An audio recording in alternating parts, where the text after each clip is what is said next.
Hey everyone, welcome to another episode of the On the Record podcast. I'm your host, Devin Watley. This week, I'm joined by ABC 10 reporter MMJ Madison Weil. Madison, welcome to the show. Thanks so much for having me, Devin. Like I said, miss you guys. It's good to hear from you.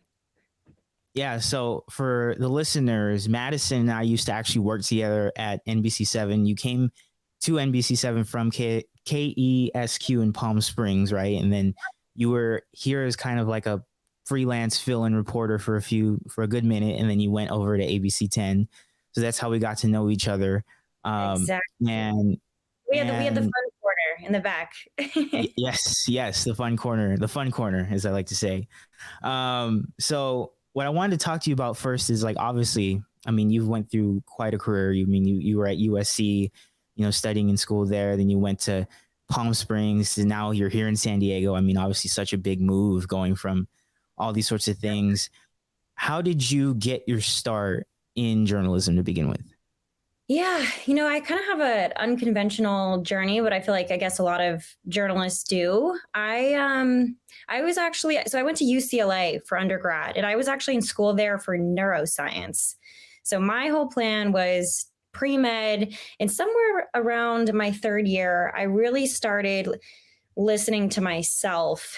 I was in classes with students, and I kind of felt like in college you're supposed to take your main curriculum and then like you have electives on the side. And so I was in all these pre-med classes, which were really dry, and I didn't really love them. But I just kind of thought that was the path that I needed to be on and that I should be on. And a part of me still loves science and, science reporting to this day. But for fun, for my electives, was taking, political science, sociology, anthropology, all of the social sciences. And I loved being in those classes. I loved the discussions with my peers. I loved, in anthropology, the interviews that we would have to do in communities. And, I started just realizing I think this is more my wheelhouse. And, so here I was as a junior in college thinking, oh my God, I need to, change my whole life plan. And I'll actually never forget it. One day I was walking down the street at UCLA, and there was a crime scene. There was, it had been an attempted strangling at a frat house. And there was a news van parked outside of this fraternity house. I think it was KTLA. And a news reporter, this, young female, jumped out of the news car, and I just happened to be walking down the street with a friend, and she ended up interviewing me about just, being a student there, as I now know, getting her MOS. And yeah. I just remember leaving that interaction and thinking, wow, what a cool job to be a news reporter. Every day you go somewhere new. Your job is to talk to people on the scene. You have to understand what's happening in your community. And it was kind of the first time I thought about it, being a news reporter and what that could mean on a day-to-day basis. And my new thing at that time was I knew I didn't want a desk job. I knew I didn't want to go somewhere every day and have a repetitive routine. And I had this, this new thought process of I love studying people more than just the cells that they're made out of, Mm-hmm. So it was kind of a lot of things. And it took a couple, I ended up completely switching my path, majored in international relations with a minor in anthropology. UCLA has no journalism program whatsoever, which is shocking to me. Wow. They're in the number 2 journalism market, right? USC and UCLA are like the 2 best schools in LA, and UCLA really has no like journalism program or major. They have like the newspaper. So I had to convince them for class credit, let me have a news internship, which was in San Diego. So that's where I fell in love with San Diego news specifically. This first little internship I had, it was over actually at CBS. And then realized I had to go to grad school because I didn't know anything about being a journalist, didn't know anything about news. There was, no educational curriculum at UCLA. So then I went and got my master's at USC. And then I guess the quick summary after that is after USC, I had 1 year in New York City working for ABC News, like Nightline, kind of their network programs. And then we had our 3.5 years in the desert, and then finally made our way, broke into the San Diego market, which was always a goal of mine. But yeah, it took several years to break in, which I owe Greg Dawson a huge thank you for opening the door for me. Of course, of course. You mentioned your time in New York with ABC News and Nightline. I mean, talk about quite a transition, right? Because you're at UCLA and USC, California. You're moving to the East Coast in New York. What was that like? Just complete? Because I can imagine it must have been a complete lifestyle change, right? So hectic. I'm glad I did it. In hindsight, I'm kind of stunned that I did it because I'm such a Southern California girl. I love SoCal. I knew that I wanted my career here. I knew that I wanted, my family's here. This has always been a long-term plan, but I had my 1-year grad program at USC, which was an amazing program. I highly recommend it for anyone who, if you didn't go to undergrad for journalism and you really need a crash course, like this was an amazing 1-year crash program in how to become a news reporter, how to become a journalist. But at the end of that, it was only 1 year. I kind of, Palm Springs was the only news market I wanted to start in. I know it's a little picky, but it's really the only place I wanted to start because I wanted to be close to home. And I wanted to be close to San Diego to get, use Palm Springs as a stepping stone. And Palm Springs didn't really have any jobs. That's the other crazy thing about this career, right?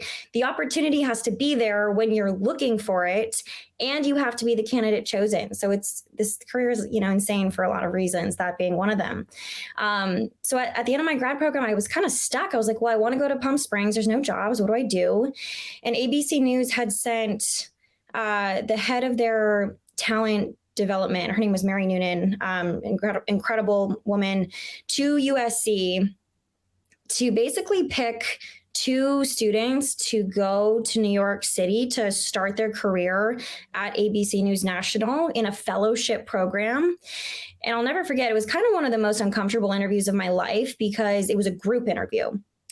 And she came and sat in our grad program, and we were all sitting there, and she asked questions, and we all had to chime in. And it was an interview to start your career, in New York at National, in a fellowship. And so it's tough because you don't want to step on, that your friends and colleagues are really qualified, and you don't want to step on their toes, but you want to do your best to stand out. So it was very stressful, but I was very fortunate to have been chosen, got to go to New York City, and proceeded to have, one of the most hectic years of my life. It's so different than Southern California, as we all know. I started on the Upper West Side, moved to Soho, and ended up in the financial district. So I lived in three different places in 1 year.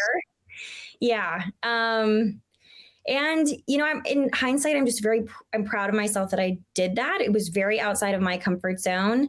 I moved there knowing absolutely I didn't know a single person. And it was a great learning and growing experience personally and professionally.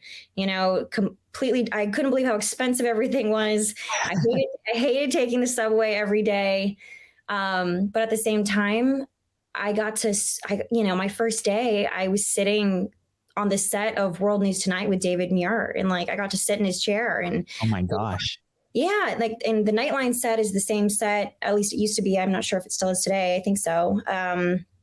As the Nightline set. And so, every night I was working with Juju Chang and the Nightline team and producers. And even as a PA, they were letting us do some of the heavy lifting. We got to produce the C block by ourselves kind of by the end of my time there. And we were shooting stories and interviews. And it was a great way to really learn how network operates and the relationship that network has with affiliates across the country. And, I remember, for example, the day that the horrible shooting happened in Las Vegas at that concert, as a PA at ABC News Network, our job was to scour social media and try to find the people who were there shooting video and get interviews. And, you learn about the information acquisition part of network news. And yeah, it was, like I said, a wild experience, so different than anything I had ever been a part of before. But I'm so grateful for that year, as difficult as it was, because it did set me up to then start in Palm Springs. I'm pretty sure that's why I ended up getting the Palm Springs job, which was another great few years of experience. Yeah, I mean, I can kind of I can kind of relate to that sort of experience in that, you know, for me, I've like grown up here in San Diego, but like I grew up watching NBC7 when I was a kid. So it was like working for that, you know, news station, and I was still in college at the time. So I was balancing school, I was balancing, you know, my school newspaper, all these other things. And so in that sort of sense, like, did you kind of feel a heightened sense of responsibility in yourself, knowing that like, oh, you're in this big job, like you got to do really well and try and do good for yourself? I'll tell you what, I couldn't believe this. And I hope they've changed this policy since I've been there. But it used to be the policy that if there was a major like breaking news situation and ABC News had to move into a, they call it was like SPEV, basically a special events production, you know, like a cut in where ABC News is having to pull photos and information and break into coverage because something has happened. Someone, you know, a celebrity or a political figure has died, for example. The policy was that they would send the PAs to the booth and have them kind of like facilitate getting that on the air. And I just remember doing my daily responsibilities and just praying that there was not going to be a need for a special report, because I was like, in what universe do we put our least qualified kids, throw them in the booth and try to like get these, you know, short programs on the air. But luckily I never got thrown into the booth for one of those. But you're covering really big stories. And I'll tell you something else that is interesting. It's something that I kind of learned going from national to local, because when I was thrown into national and international news as a young journalist, as a PA, I thought to myself, this is what I want to do. I want to be covering the big stories. I want to cover, you know, the wars that are happening overseas, the major events that are happening around the country, World News Tonight, David Muir, you know, Nightline, these incredible journalists. Like, I just thought it was all so incredible, and that was the goal. But then I knew that I wanted to also have my career in California, and that I wanted to be, you know, an MMJ or an on-air journalist and start getting that experience. So I had to move from Nightline, which is moving 1,000,000 miles an hour on the biggest stories of the day around the world, to Palm Springs local news, where the pace is very different. The stories are very different. And not to say there are huge stories that Palm Springs does cover, but my first summer there was a little slow. I remember there was one day when I was covering like cicadas. It was like my first couple weeks on the job, and I was covering like a bug story, you know, and I just had this moment of like, what have I done? Have I just made the worst decision of my life? Like, I just went from covering these gigantic stories to I'm sitting here like getting the gnats on a tree bug, you know. But then I stuck it out. Of course, I ended up being there for 3.5 years and did cover some major stories. But really what I learned is that I love local news. And you don't need to cover the big bad stories around the world to make a really big difference. There's something to be said about, I think, the power and potential of being a local news journalist. And you don't have to change the entire world. You can change someone's world by airing a story if you're doing your job right. You know, you can interview someone who's going through a really challenging course of treatment for a disease and share a GoFundMe, and all of a sudden they can afford the treatment they need. Or, you know, you can interview someone who lost their home, and all of a sudden people are coming by and donating new items and things that they desperately need. Or, you know, time and time again what, you know, a great story can do and the results it can yield. So I had a real humbling moment going from the big bad international stories to this little town where I was like, oh, okay, I'm covering the little stories. But it ended up being, I think I made much more of a difference being in Palm Springs and some of the stories that I got to cover there. And I fell in love with Palm Springs. I absolutely loved that community. The stories and the experience I got there was incredible. And it truly prepared me for San Diego, I think, which is, over 100 markets higher. And I was super nervous on my first day at NBC7, truly terrified. I was like, oh my God, I can't believe I finally am getting a chance. I really have to prove myself. But I do think that, Palm Springs prepared me, and I really have the amazing journalists and mentors and news director and whole team there to thank for that, and the community. Yeah, great stories. Yeah, I'm like, I always have good thoughts about Palm Springs now, ever since they had the Emmy ceremony there, because it was just like, you got this big resort, and it's like, it's very hot, but it's a fantastic place. It's charming. They got the old and the new. It's kind of the clash of two different. You have all this classic history and culture, but they also have kind of the modernism thing happening, and like now young people go there for the festivals and different culture fun events. So it's a very unique spot. In terms of news preparation, like, you cover crazy crime stories. You get really intense weather, from the heat, wildfires, mudslides, also those big international events that come through, the tennis tournament, the golf tournament, Coachella. I mean, you get kind of a little bit of everything. And yeah, so I think it performs a lot higher than the actual like news market number that it is. Yeah, for sure. For sure. Now, like, everybody, they talk about this in sports a lot, where like people have their welcome to the pros moment. For journalists, there's a welcome to journalism moment. Like, what was your moment? Welcome to the pros, like when you feel like you're in the big leagues, kind of. Yeah, that's sort of I would say it was the moment probably that I got the call from Greg Dawson. I can't express how badly I wanted to be in San Diego. Like I said, it was always a goal of mine since I was an intern there back in, it must have been 2015. I love the city for its stories. Again, I kind of have this background in international relations. So it's this international city with great international stories from being a border town, but also, there's all kinds of diverse communities. They accept a lot of refugees, asylum seekers. Like, there's just a lot going on in San Diego, on top of the weather being great. It's just the spot I wanted to be. But on top of that, I also knew that I needed to get to San Diego because of my mom. Over the past few years, she's developed a terminal illness. She's here in Orange County. It's actually where I'm at right now. I come home every single week to help take care of her. So it went from I wanted so badly my heart to be in San Diego to I need to get to San Diego. I need to be within like a quick driving distance of home. So I was in Palm Springs I originally had signed a 2-year contract. In my last year of my 2-year contract, I was desperately emailing every news director in San Diego. And I get a few bites here and there, like, like you're real, but no, we don't have a job opening. So I had to sign, and then the pandemic hit. So then I had to sign an extra year with Palm Springs. And so then in my 3rd year, I was like starting to get nervous. I was like, oh my goodness, what if I just don't make it to San Diego? What if I don't break in? What if I'm not good enough? What if I'm not what they're looking for? And you start to kind of have this self-doubt, right? Because it's been now, 2 years of me reaching out to all the news directors and trying to land a job. And then I had still no opportunity at the end of 3 years. Nothing set in stone. I had a few interviews, a few things that were like, it seemed like almost, but not quite.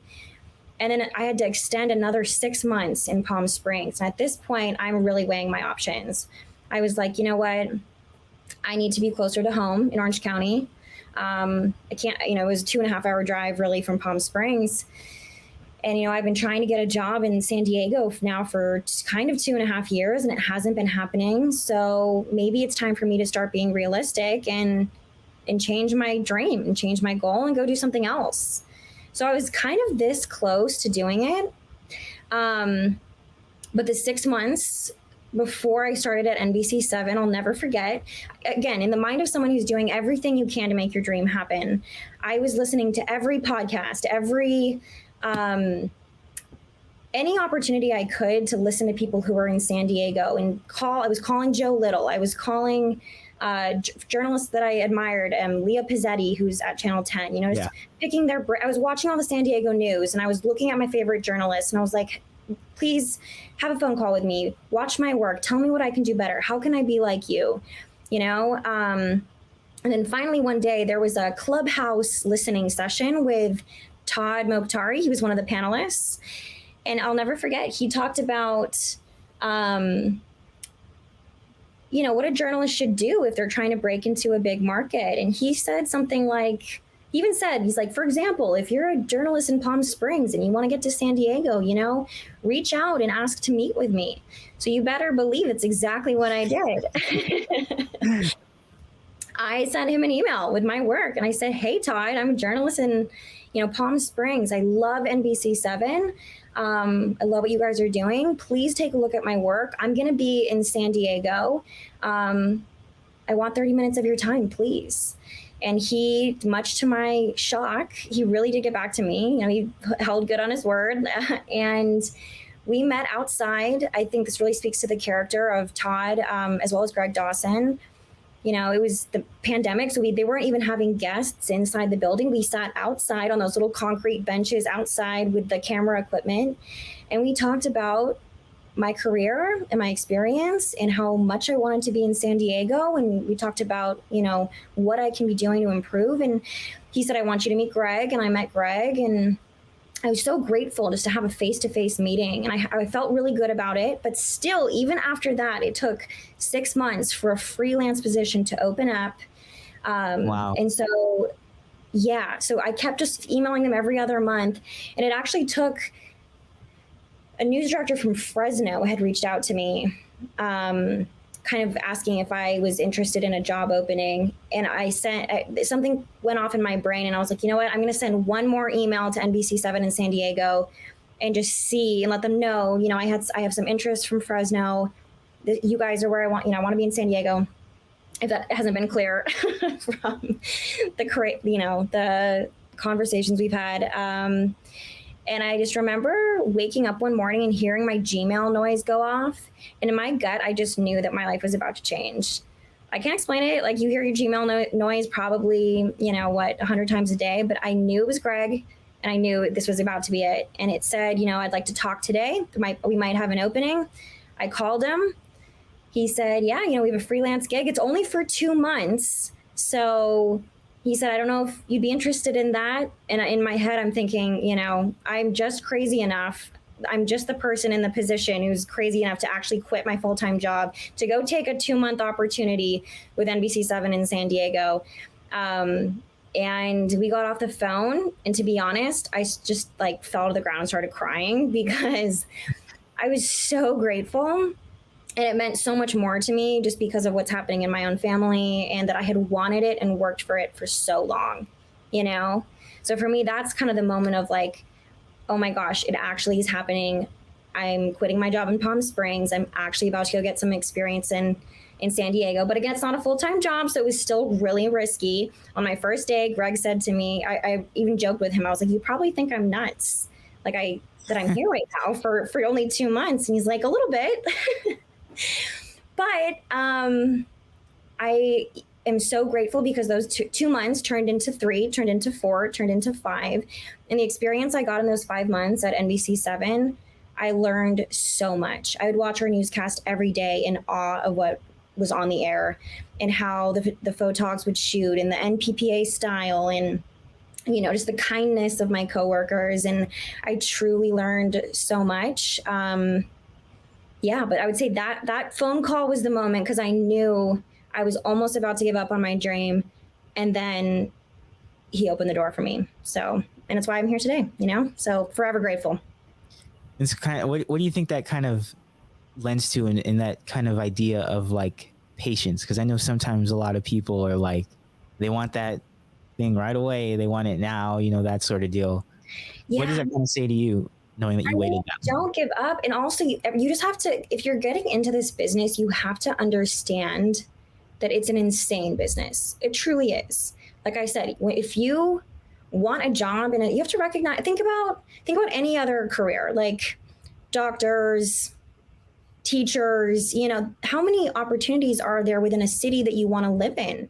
Hundreds, thousands, depending on the size of the city. News reporters, how many are there? Not very many. There were 8 of us in Palm Springs, I think, but in San Diego or even LA, there's not that many. And so if you want to be in a specific city, the opportunity has to open up at the same time that your the previous contract is ending.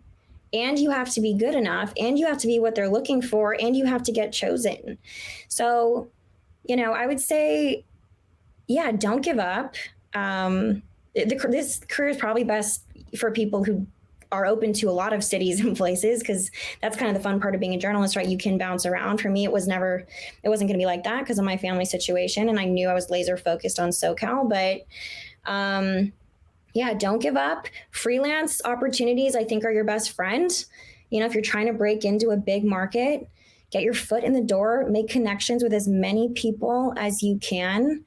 Don't be afraid, to send emails and phone calls. Like I really relentlessly tried everything. And don't get discouraged if a news director doesn't respond to you. You don't want to be too annoying, but I had a list with the dates that I had emailed news directors, and I would wait, a few months before trying again, because you never know. And I would always be freshening my reel, always be trying new stuff, watching the newscast of the place where I wanted to work, trying to emulate that in my own work, really thoughtful and intentional decisions to not give up. But, I think if you do want something bad enough and you're trying all those things, it's going to yield results. It worked out for me, at least, Yeah, I think like at least for me, I can say like it's funny because how I got that job at NBC7 was like I had one of my professors at San Diego State was a former coworker at NBC, so he knew a lot of Greg and all those other people, and then Greg actually spoke to my class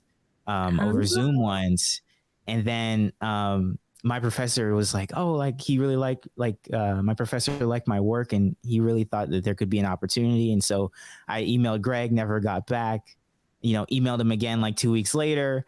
And he's like, okay, we may have something now, but I forwarded your name to the producers. And then that's how Renee ended up reaching out to me and ended up getting the job that I have as a story producer. Now I'm a full-time producer. So it's great. It's incredible. And I see like that's what it takes, is the persistence and being able to, like, I remember, the first time I sent an email to a news director, I felt like sick to my stomach. I was, it was like 1 year of experience. And I'm like sending an email off thinking I'm going to get a response. Like they didn't get back to me. And I was crushed. But then you realize, that's just part of it. And you're going to get a ton of no's or no replies until all you need is one yes, is what they say. And it's true. So good for you for following up, because NBC7 is lucky to have you. Yeah. Thank you. Thank you. So you're a rare, what I like to call a rare breed of journalists, MMJ. You shoot, you write, you edit your own stuff. Not a lot of people do that nowadays. It's becoming kind of a norm now for a lot of colleges, and they're telling people to, know how to write, shoot, edit your own stuff. Right. What have been some of the challenges that you've encountered throughout your MMJ career so far? Oh, so many. I mean, it's really, I think, a sign of how the business is changing. And, you absolutely, I think, need to be an MMJ nowadays to make yourself marketable. But challenges, it's tough to be a one-person show. I think especially as a female, sometimes it's like there's like a safety concern. I love the days on my weekends now. I get a photog, and I always feel a little bit more empowered with a photog, because I love to dig as a journalist. If there's a crime that happened overnight, I want to go to the scene. I want to door knock. I want to see if we can get the security camera footage. I want to talk to people to see if anyone heard what happened. But also at the same time, you need to be aware of your surroundings. And as a female MMJ, sometimes I'm a little more hesitant. I'm not going to go door knocking in in certain neighborhoods, or maybe I shouldn't. So I think there's kind of like a safety limitation that runs through my brain. But also on the flip side, I think there are certain parts of being an MMJ that are very empowering. I do like that I have complete control over my story some days. As I'm shooting a story, I'm also writing it in my head. I'm thinking, what nats am I getting? What shots do I have to work with? I already know how it's like already coming together in my head as I'm going through my day, So if the safety thing is not really an issue, there's a part of me that actually finds being an MMJ kind of like meditative. It's kind of a fun, creative process. And, I learned a lot from Joe and Leah, for example, who are great NPPA examples of really how to make a story look and sound and feel different to the viewer. So yeah, part of me likes it, but also, on some days there are there are just limitations on what you can do. You can't really, I mean, it's tough to get a really cool moving stand up. Maybe Joe will tell you otherwise, but there's more you can do if you have a photog to capture certain things and elements of the story. But yeah, pros and cons to both. So I like that I'm a hybrid. Some days I get a photog, some days I'm MMJ. Now, as far as with your storytelling approach, everybody kind of has their own sort of niche about how they go about doing this. Same with, me being a producer. There's certain ways that we all stack our own shows and produce our own shows. And I feel like what the great thing about journalism is that there's no right answer. There's always every answer can kind of be the right answer. But for you, like, how do you go about storytelling when, say, the producer gives you a story and you got to do something? How do you go about it? It really depends on the story, and every story is a little bit different. I think what I try to think throughout the day, and I kind of think this is one of my strengths as a journalist, is just try to be a person first and then the journalist second. Try to be empathetic, listen to sources, really, to be honest, like I'm not going to push someone to do an interview who doesn't want to. If we get on a scene and this is a horrible tragedy or something has just happened, I'll go talk to people, and I try to just speak like a person first and be really empathetic in your approach to being there and being a storyteller, but be the person first. And sometimes that does yield great results, and that person is more comfortable and is willing to open up and share more with you. But at the same time, if someone's dealing with something traumatic, I'm never going to push people or make people uncomfortable for the sake of the story. Like, I think it's really important to keep your priorities straight throughout the day.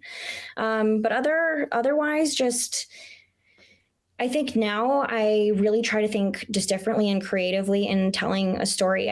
I'm really big on, natural sound. Just close your eyes when you're at a scene. What can we pull into the story to make this more interesting? And the other thing that this is also super NPPA, but Greg Dawson, when I pulled me into his office, one of my first weeks being there, and he explained this to me, which I loved and I'll never forget it. You know how NPPA style, or a lot of the NBC7 photographers do this. They've got those really good tight shots, right? Mm-hmm. Like super up close, crisp, just beautiful beauty shots of, even in breaking news, like super tights on something in the community or, at your scene. And he said, that's a great little thing you can do throughout your day to change the way that you're telling a story visually, because the human eye naturally sees everything in a wide or a medium shot. The human eye doesn't see things super zoomed in, but you can do that with a camera and people still not know what they're seeing, but it's just a different way to visually present a story to create a different experience for a news viewer. And I love when he said that. I was like, wow, you're so right. And then, if you watch the newscast, you'll notice all of those beauty shots and tights. And so that's something I try to think about throughout my day too, is nat sounds and cool tight shots. And then, be an empathetic, good person while you're doing it. Now, like, you've obviously done hundreds of stories, throughout, since you started, but like, is there one that stands out to you the most out of all that you've done? Well, gosh, there's so many.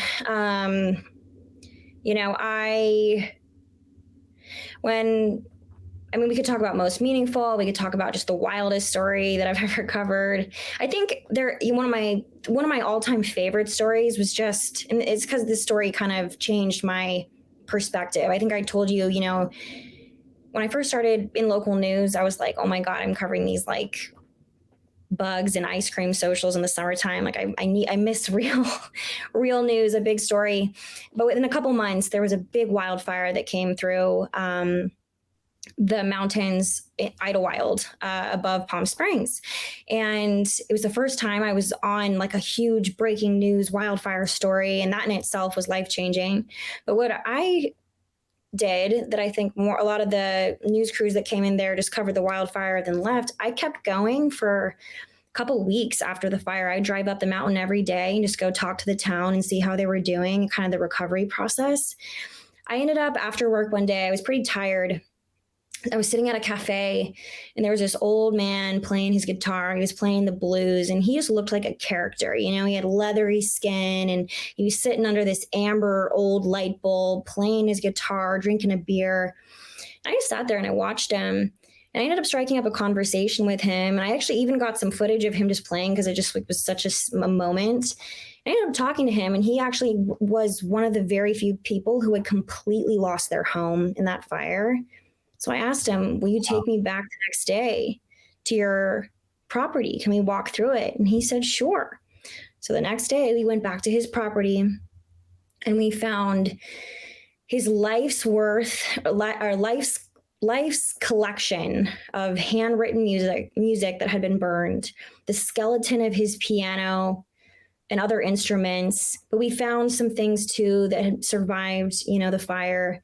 And I ended up putting the story together. I started it with him playing guitar and like kept the music going kind of underneath us walking through his property. And we ended up airing the piece, raised a bunch of money to help him out. And I just think it was probably the first time I saw the power of local news or the way that it could be really helpful. So I was super inspired by that. And I also think it was a lesson in don't be afraid to strike up random conversations with strangers in a safe way. But you never know what's going to happen. I have conversations with people all the time in San Diego, or I did this in Palm Springs, business owners, shop owners, musicians, people out and about. You never know who you're going to talk to and what story you might get out of it. Yeah, wow. What an amazing story. Yeah, he was rad. Really cool guy. Still talk to him every now and then. Check in on him. Crazy. So I know, like, at least for me, like, there's one story that struck out to me the most as a producer was when that plane crash happened in Santee, right? Yeah. Because that was like, such a big event. And then we find out that, this house is down, the UPS driver was killed, and all these emotional, powerful stories from it. And then it's crazy because that 11 p.m. show that we ended up making that night ended up being the one that won us the Emmy for team coverage.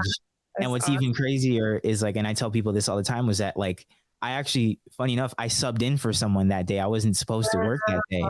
I never was supposed to work. Like, I subbed in for someone. So I ended up winning an Emmy from that. So it's just, that's so cool. Congrats again. I was so proud of you guys for that. Well deserved. Thank you.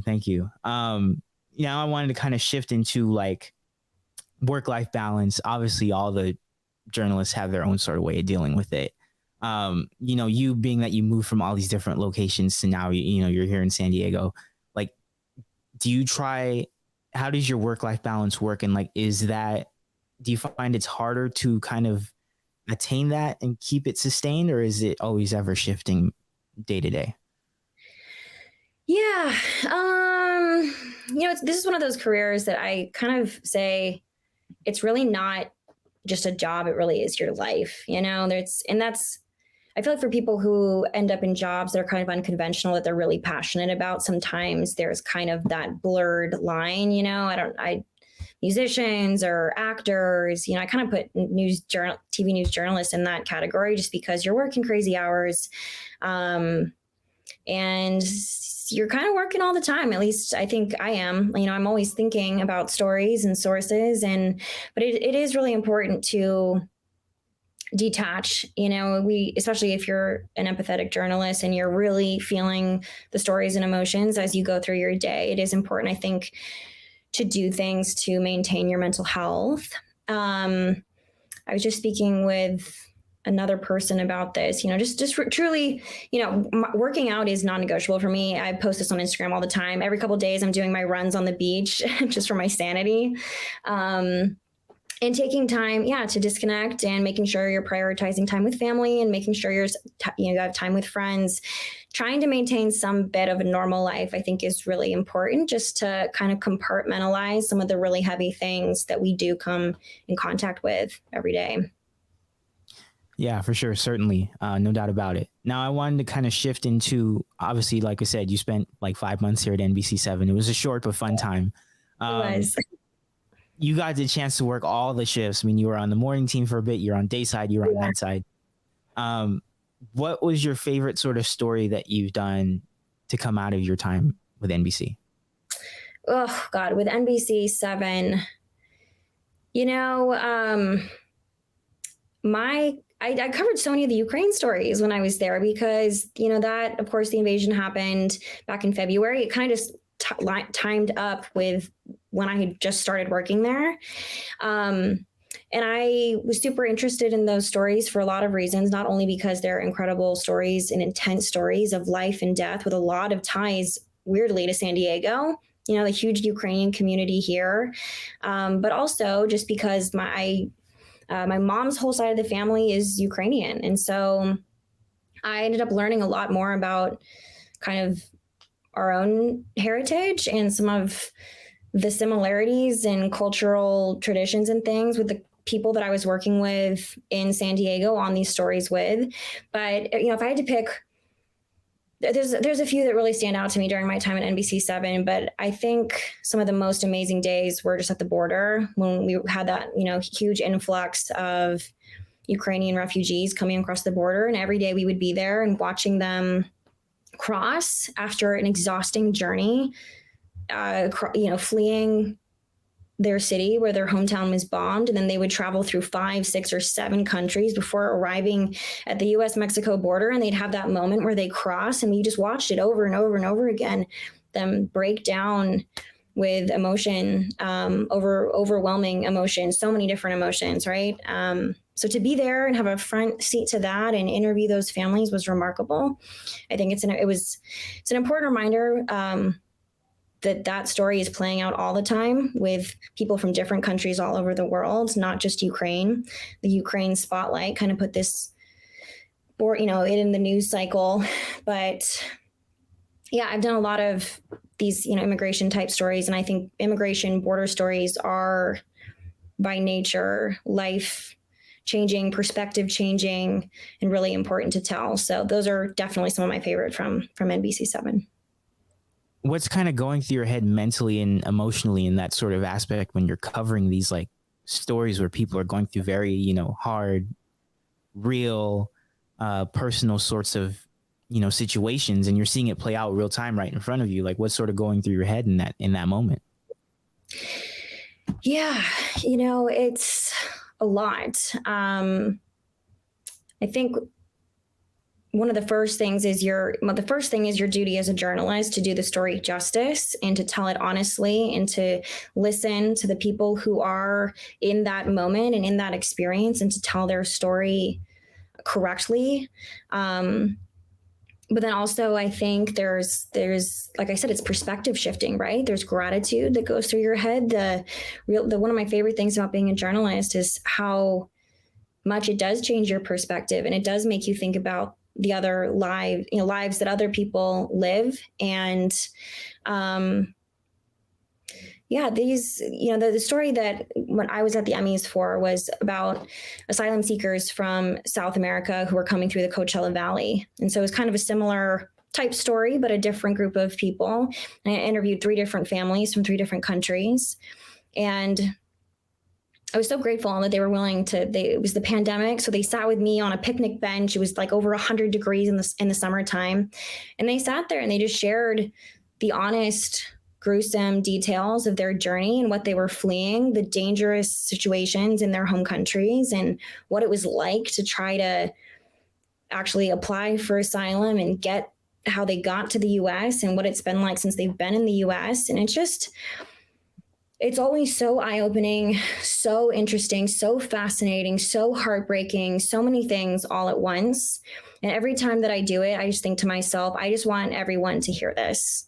You know, my job is not really to have an opinion as a journalist, right? I'm not supposed to put my opinion in things, but I can pass along the words of these people and the video and photos of what these people have gone through. And I just want everyone to see this, just to know that this is what is happening. You know, and they only spoke Spanish, the people that I interviewed for that story. And so what I would often do, we were also a Spanish speaking station and an English speaking station at my station in Palm Springs. So I would always try to bring those Spanish interviews and actually take the time to translate them and voice them over and bring them to the English speaking station, which not every reporter has time to do. But I would make sure that I would tell them these are passion stories for me and I want to do this because our English speaking audience in the Coachella Valley needs to hear this. So grateful that I had translators and people to help and willing to help me do that. But again, yeah, I think that's the overwhelming feeling every time is people got to see this. People got to hear this to be an informed person living wherever we are.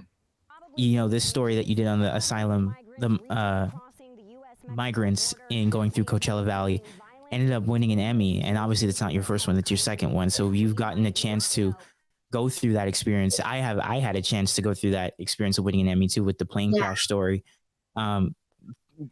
Give listeners kind of an insight into what that whole experience is like, you know, from finding out that you got nominated to winning and then, you know, going through that whole shebang of the whole ceremony and all that. Like, what's that like?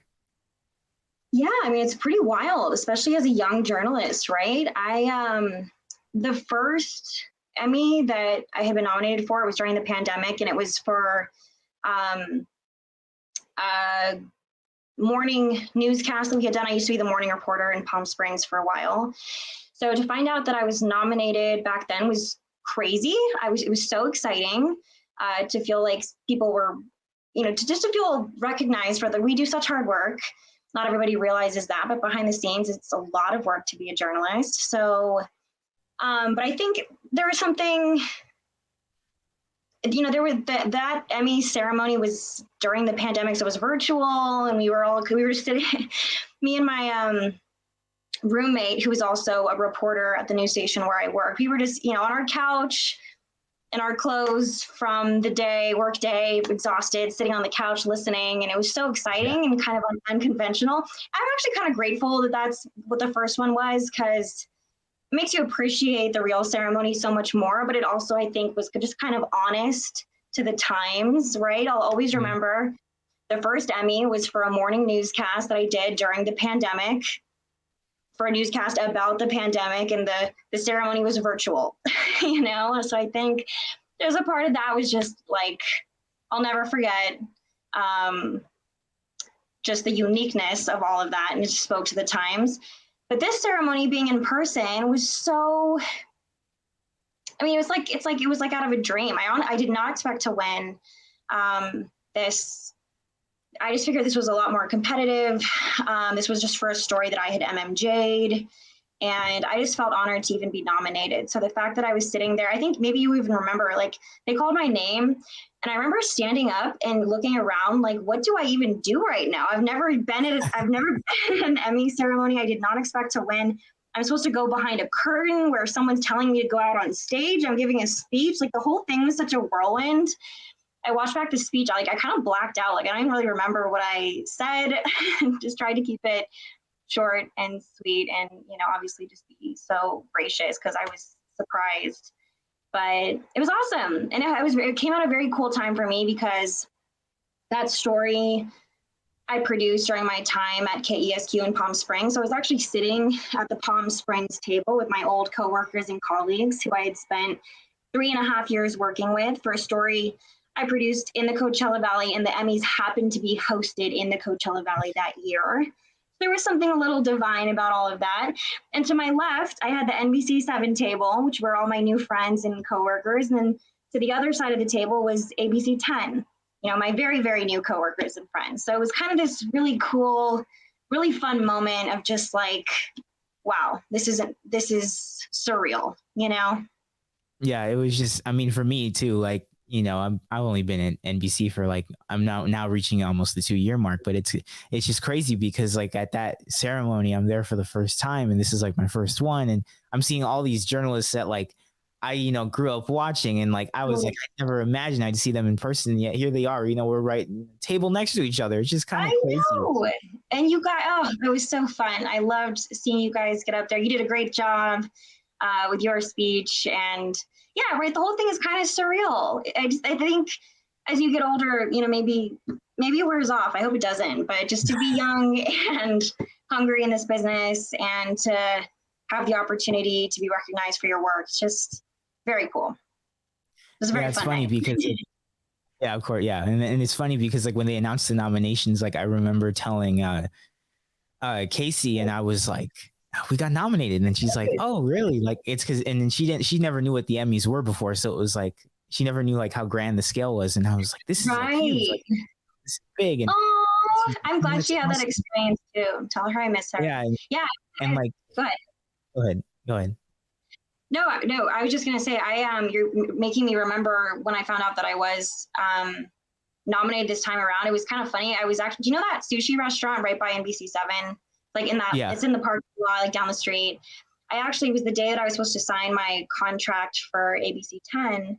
I was sitting there having a little sushi, a celebratory little glass of wine, signing this, I think I just sent the contract. And then my phone started blowing up with texts. And then I also found out about the nomination. So it was kind of a cool moment too that I'll never forget, in your young career. Yeah, and it's funny because like before they announced the nominations and all that stuff, I had a feeling, like I was telling OC and David Yim and everybody else, I was like, I really feel like this has got like, I don't know what it is. Like I've never won an Emmy before in my life, but I feel like this has something like that we just got a good chance to win. Like we went through a lot to make that show happen, and then it's funny because I guess it was like I manifested it because now we won. So there you go. Yeah. But I mean, and just that whole experience, right? And going through that, like for people who are, going, just getting started in this business, right? What advice do you have for them as far as like, trying to reach that level of winning an Emmy? Do you feel like it's kind of like you never really know whether you win or not? It's just kind of like just work hard and it happens, sort of thing. There's a few things. I think first and foremost, if you want to win an Emmy, I think your first goal should just be creating and producing great high caliber journalism. And if you're doing that consistently every day, eventually you're going to win an Emmy for something. But I also think, if you want to get on that level, it doesn't hurt to watch the people who win every year. Pick out your favorite journalists, people who are shooting, writing, and editing in different ways, and just study their work. The piece, it's actually interesting. The piece that asylum seeker piece, the day before I shot it, I had been watching Leah Pizzetti's work, who is another really incredibly talented NPPA trained journalist. And I was watching her reels and her packages because I was like, okay, the first thing that you need is a phenomenal story to tell, right? You need something with great characters and a great setting. And once you have the idea and the story lined up, then it's like, okay, now you need to tell that in a really creative and meaningful way. So I remember the day before that shoot, thinking to myself, okay, I have an opportunity here to tell a really important story. This has the potential to be great if I can pull it off. So I need to come in prepared. Don't just show up with your camera and no plan. I was studying her work, and I had actually, this is how crazy I was. I would take some of like my favorite stories of journalists that I looked up to, and I would actually convert them into like MP4s, download them, put them in my Premiere project, and go frame by frame to try to understand what they were doing. If I saw like a transition that I liked or a shot that I really liked, I'd slow it down and just like study it. I was like, okay, this is a really cool way. So when you go into your story that has incredible potential and it has awesome characters, you're not just there to do the bare minimum. You're there to capture it in a really awesome way, right? So be thinking about that before you go. This is how I want to set up my shot. This is the transition that I want in between these two parts of the story. This is the gnat sound that I'm hoping. For that story, I camped out in 110 degrees and waited for a train to go by for like 40 minutes because I wanted the train, My camera blew over, actually. I forgot about this. Now that I'm really thinking about it, I put my camera on the side of the road. I wanted this like swipe B shot of the Mecca sign. It was out in Mecca. It's a really remote part of the Coachella Valley. And I had my car set up and I was ready to go. And this big truck came by and like literally blew my camera over. So don't bring sandbags, but plan out those shots. Study the journalists that you think are doing the right stuff, the right things, and then try to apply it to your own work and keep doing that until your work is on that level. Yeah, I feel like at least I feel like I can't really tell yet because it's been very early in my career. I've only been doing this for like professionally for 2 years or whatever, but like and like you said, I feel like a lot of people are going to kind of follow those points. And now, like, now that you're at ABC 10, right? You've had some time there. You're full time. You're doing the thing. Um, what's it been like, kind of shifting from, you know, one new station here to now another new station in the same market? Obviously, you know, things are different, but there's also a lot of similarities. What's it kind of been? What are the sorts of things that you've been noticing working two different stations in the same market? Yeah, so that all happened. I was freelance at NBC7, and I was having it was a great experience there. But of course, you want to be a full-time journalist, and I knew I wanted to be in San Diego, and NBC wasn't sure about when a full-time opportunity would open up, and there was kind of this worry that as a freelancer, some of those hours might end up having to be cut. You really never know as a freelancer. There's a lot of uncertainty, so I really did want a full-time job, and that opportunity came at ABC, and so I am grateful to them for giving me the opportunity to have some security and kind of be able to get an apartment and not Airbnb anymore. It's been, I think every station is a little different for sure, but at the end of the day, I think as an MMJ, it's the same stuff. I come into work and I pitch my story, and I leave. I go shoot my story all day and work on my story. So I think it's always interesting to me that there's so many different news stations, and we all come up with new ways and systems and strategies to do the same thing. So, one challenge for me at ABC is I had to learn a brand new editing software. I've always been on Premiere since grad school, and I had to learn Final Cut. Final Cut, which was, it takes a few months to get used to something new. Different camera, different software and system for your scripts and for your CGs and all of that. So there's a bit of a learning curve, and it's like you're the new kid again. I feel like I just was the new kid, and I just had a routine, and then we kind of got thrown into a new newsroom with new faces and people. But also, I find myself actually really grateful and really blessed and fortunate that I get to know. It's kind of like, I can't even believe I get to know the people at NBC and ABC now. There's so many talented journalists at both, so many really, really awesome people in San Diego. So I feel lucky that I know people at both, and that I've been able to kind of see two different strategies on how to get news on the air. I guess I learned a lot, and now I know kind of how to do more systems and more programs. But also, yeah, as an MJ, it's the same thing. I come in, I pitch my story, and I do what I know how to do best, which is get in the field and put together a story in a meaningful way. Yeah, for sure. And like one of the stories that like I really like caught my attention while you've been at ABC was when you got to speak to the woman involved in the Matariza lawsuit. I mean, that was like such a powerful piece. I mean, I remember when that story came out, and it was crazy to me because like I actually, I didn't know him personally, but like I actually, used to message this guy on social media, and like I knew who he was. So it was like sort of crazy in that aspect. But like when you're covering a very, hard emotional story like that, like what's it like in that moment, with you and talking to this woman and just going through that whole experience? Yeah, that's one of those stories that I will never forget, and honestly have really not stopped thinking about since we had that conversation. Just so, we cover a lot of heavy, intense topics in news, but when you have a one-on-one, with somebody who is talking about something that they say happened to them that is that graphic and that horrific, that's going to stay with you. And it's definitely something that I want to follow up on. I think there's a lot more to do with that story. There's some holes with some of the results from police, and but yeah, I think again, back to the word empathy. That's just something that you really need to bring into conversations like that. I remember going into that day.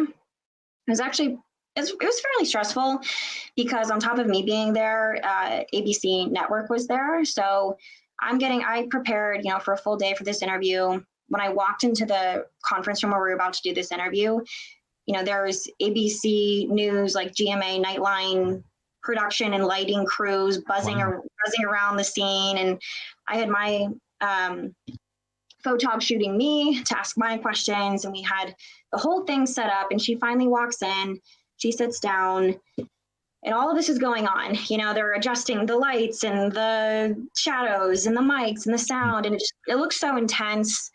And I just remember looking at her and saying, listen, just take a breath. You and I are just having a conversation right here. We're both going to do our best just to ignore all of this. I said, just like this is not normal for you, this is not normal for me. So, and I said, look, you are the priority first and foremost. If at any point you need a break, we take a break. At any point you don't want to talk anymore, we don't have to talk anymore. I just want you to feel comfortable, to feel safe in communicating with me right now. And I was saying all these words to her, but there was also part of me that was kind of saying these words to me because I was a little nervous too. I knew that the Nightline producers and the ABC News National people are all listening to this interview as I'm doing it. And so, just again, with those tough interviews about really tough things, doing your best to be a person first, because it's going to make the person across from you feel better, and it's going to make you feel better too. Yeah, certainly. No doubt about it. And obviously there's a lot of, young journalists that are listening to this podcast right now. And they're trying to figure out what they can do to make it in this field. Obviously, it was a lot harder before, during COVID. And now that we're kind of, getting on the mend in a bit and more jobs are opening up and people are getting to new places. What's your sort of advice for people that are looking to kind of make a name for themselves in this business right away out of college? Well, I think the business is changing in that you can start a lot higher now than you used to. I've only been technically an on-air reporter for, I guess now it would be 4 years, but I think I had an offer to start when I was in ABC News New York. Louisville, Kentucky flew me out and I had an opportunity to start there, which would have been market number 48, but it wasn't really part of my life plan to be there, but I did want to look into it just because starting in a top 50 market seemed really cool and a great opportunity. And I remember asking my mentor, if my goal is to be in San Diego, do I take market number 48 in Kentucky, or do I start in market 150, whatever Palm Springs is, but Palm Springs is a lot closer to where I actually want to be? What is the logic there? And there's really no right answer. I had some mentors tell me, oh, definitely take the top 50. If you can start top 50, you can go anywhere from there. And then I had some people tell me, maybe being in Palm Springs and you're bumping elbows with San Diego and LA journalists on certain stories. And I ended up picking Palm Springs because I wanted to be there professionally. Personally, to be close to family. But I also just started thinking, you know what? If I want to be in San Diego, I think that starting to understand Southern California news is going to benefit me in the long run. I want to know about SoCal weather, SoCal politics, SoCal other journalists, and start, making connections with them. And it ended up working out for me. But I would say, apply everywhere. You don't know, the sky's the limit today. You can just and also reach out to journalists who are in the markets that you want to be in and have them look at your tape. And like I did, look at the news pieces of the journalists that you look up to and study them, try to emulate them, try to do whatever you can to put your best presentation together in a reel and then send it everywhere. You don't know if your goal is to start in the highest number possible, then great. If you want to be in a specific place, then reach out to the people there and do what you can to break into that market. But I don't think there's one strategy or another, but I think if you do those things on top of just being really persistent and don't give up, as we've discussed, because it can be a little disheartening at times, but just do not give up, you're gonna do great. Yeah, certainly. And I think my advice would just be to always remember that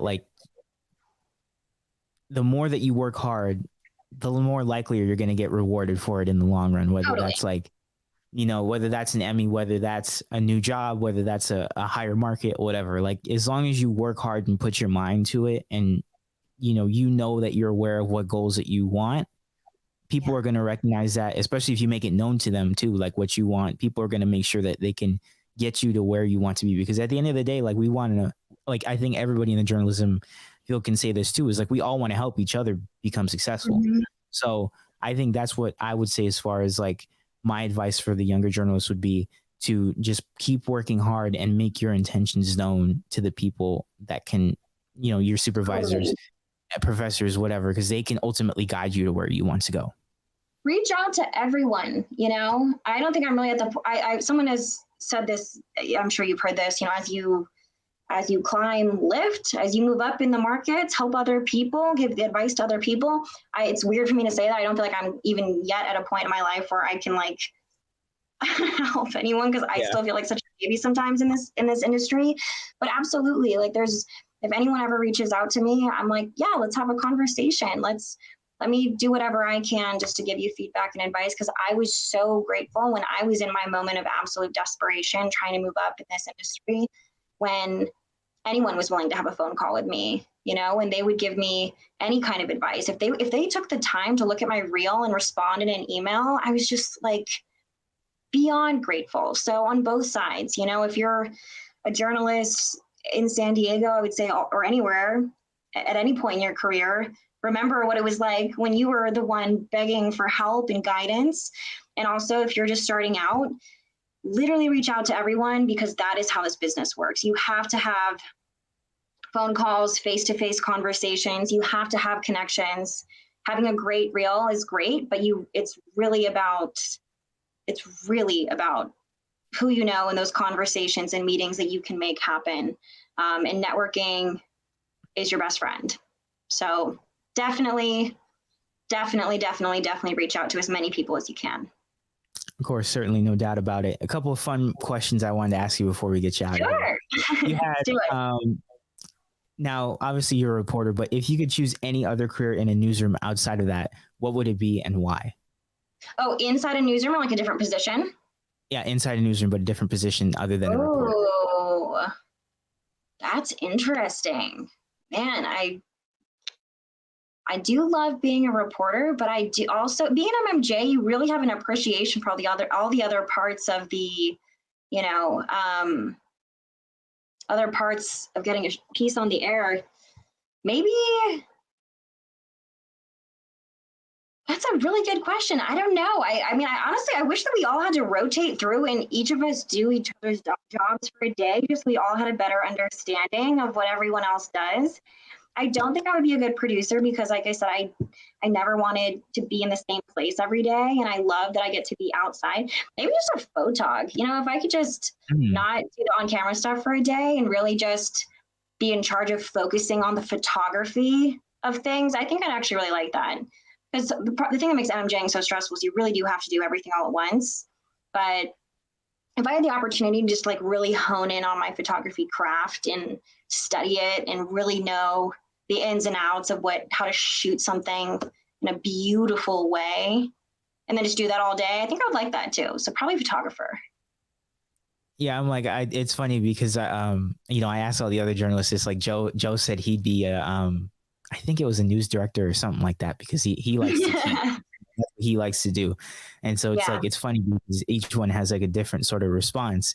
But I know for me at least, I don't know. I mean, I feel like, in college, I actually liked being a reporter because I'd like, what I love doing is I love sports reporting. Like I love, whether that's sports producing, reporting, whatever, like I love being in that realm. And so like, I guess for me, I'd probably be a reporter for a day. I mean, what's the worst that could happen? I mean, so I think that's what I would probably do, just because like that's what I did a lot in college. So, but I mean, I'd be selling short if I didn't say I'd love producing too. So, but yeah, I'd probably say being a reporter.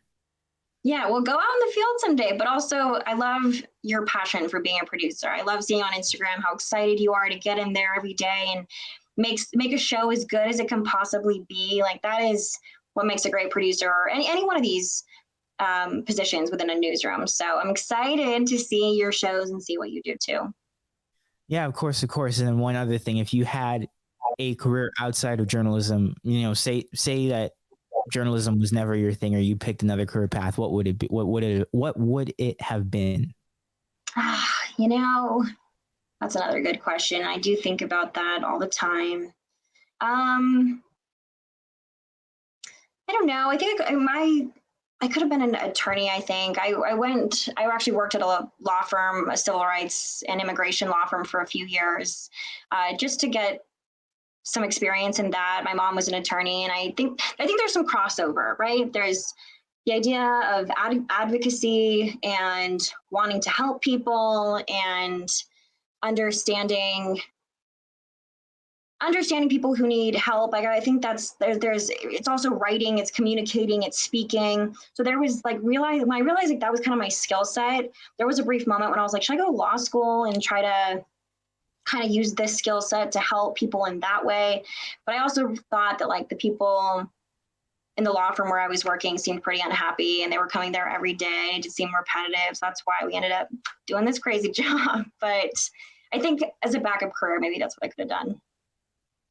Yeah, I think for me at least, like, I don't really know, because it was, I know for sure in high school, I was very passionate about like political science at the time. So maybe like I would have been like I don't know, maybe a politician, or like, I mean, one of the things I also was interested in was basketball. So I love coaching, and like, doing, I can see that.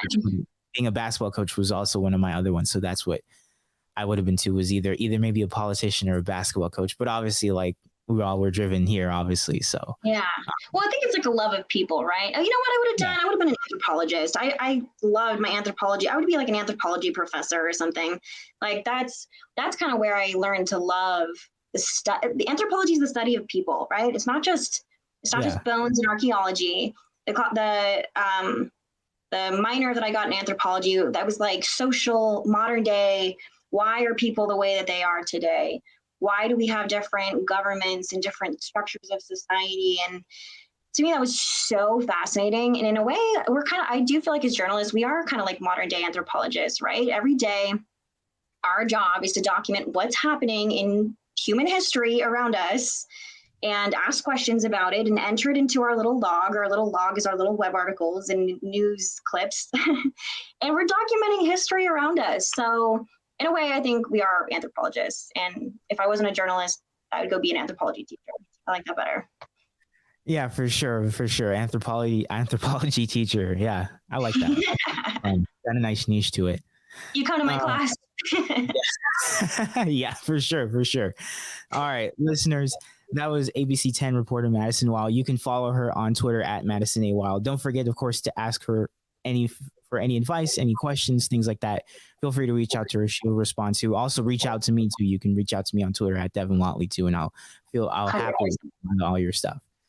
Thank you so much, Devin. This was so fun. You're awesome. And yes, absolutely. Any questions are always welcome. All right, Madison, thanks for coming on the show. All right. Take care, everyone.